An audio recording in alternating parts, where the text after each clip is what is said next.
کر چلا گیا جلووں کی کائنات سجا کر چلا گیا وابستہ کر دیا ہے علم نبی کے ساتھ وابستہ کر دیا ہے علم نبی کے ساتھ ہے عشق اتباع ہے عشق اتباع بتا کر چلا گیا علم و عمل کی شمع جلا کر چلا گیا جلووں کی کائنات سجا کر چلا گیا قائم رہے گا حسن سدا قیل و قال کا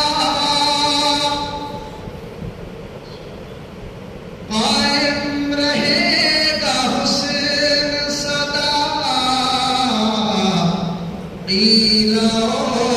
قال کا ایک چشمہ فیوز بہا کر چلا گیا جلووں کی کائنات سجا کر چلا گیا علم و عمل کی شمع جلا کر چلا گیا اہل نظر کی آنکھ کا تارا بنا رہا اہل نظر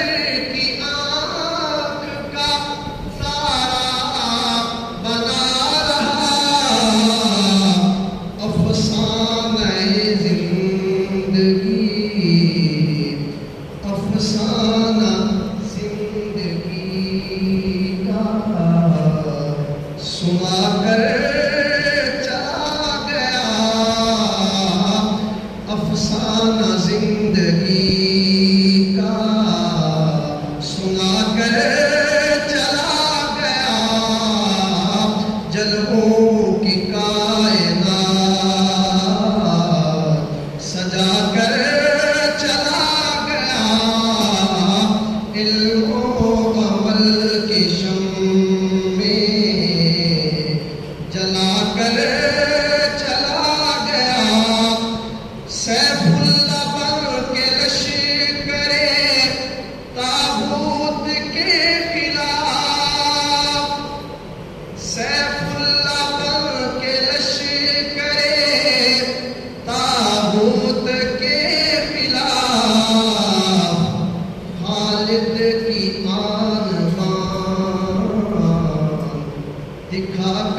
چلا کر چلا گیا